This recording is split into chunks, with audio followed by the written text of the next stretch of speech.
Stay with us in Bill O'Reilly in the Miller Time segment tonight. Let's get right to the sage of Southern California, who joins us now from Santa Barbara. The hair's looking good tonight, Miller. You don't have to worry about the hair. I don't know what happened here. It's looking good. No, it's looking good. It's a little disheveled, but that's the way it is these days. Right. Come on. I feel like Farrah. Now, I'm very interested in hearing your advice to Christie, so go. Well, by way of a Swiftian proposal, I would encourage the governor to be counterintuitive. They're never going to get off his back on this thing. So, listen, if you weigh 350 pounds, why not throw your weight around? And I think he ought to do it again. If I was him, I'd say, listen, if you don't shut up about this, I'm going to park my formidable ass in lane 1 and 2 of the GWB again, and you'll never see Fort Lee, all right? I'd start wearing an orange traffic cone on my head like I was the lead singer for Devo at some point, or Detour, or whatever the hell you want to call it. But they're never going to get off his back on this, so he might as well play hardball. At least some people on the right would go, all right, my man's ready to throw this time through. Let's nominate him. You know, he could use some humor there, though.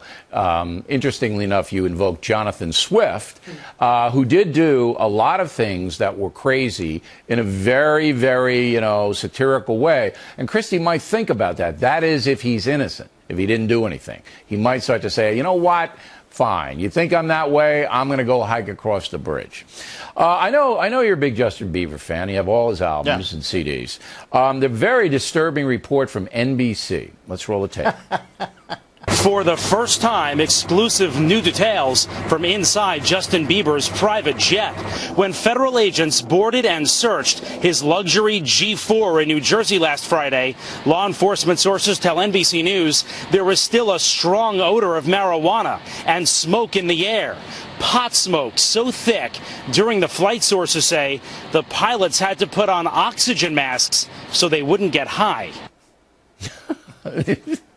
Wow. Hey, now, Billy, who broke that story? Brian Williams and the NBC News team. The NBC guys. That's a big story they're breaking. David Brinkley is turning over so rapidly in his grave, it looks like Peggy Fleming at the end of her long-form program, ice skating at the Olympics. That's an exclusive now over at NBC, the Bieber plane? And his father was on the plane, apparently, sanctions. But as you know, there's no smoking on any airlines, private, public, whatever. And then if you're flying a plane, Miller, you and I take private sometimes. Why didn't the pilots land? Then the pilots are morons. Why do they land him at Teterboro? If they take off somewhere and he lights up a joint, you land the plane and have him arrested. Every time you think of taking the human race seriously, you realize that celebrity does matter. If I ask for a second bag of peanuts with a cross face, the woman warns me the FAA is going to be at the other side of the jetway and take me off to the Midnight Express prison, for God's sakes. If this idiot lights up a joint, land the plane and arrest him. What are we doing? All right, I agree with you 100% on that. The pilot should have stopped the plane, landed in Buffalo, where you and I will be soon, and just said, hey, get out, and then have the cops arrest him. Well, listen, but I also heard one of our idiot senators or something said he was going to...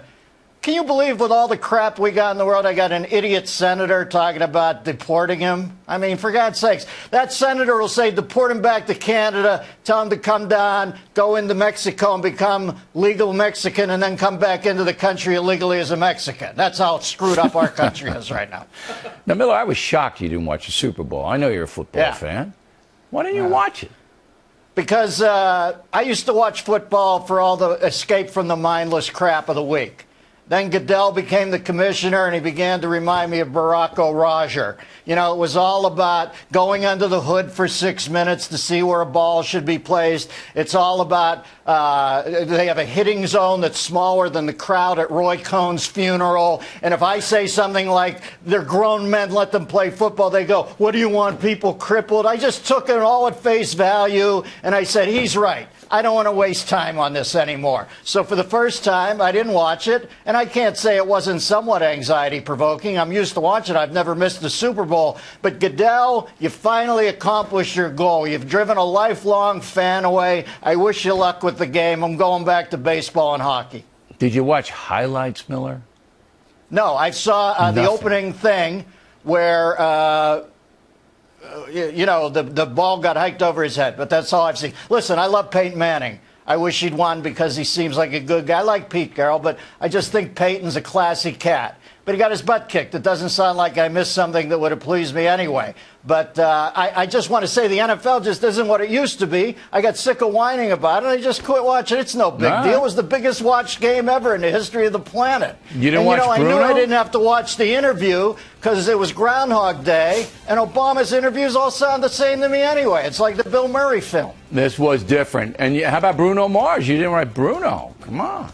You know, he's out of my orbit, Mars. Dennis Miller, everybody, and we would like to remind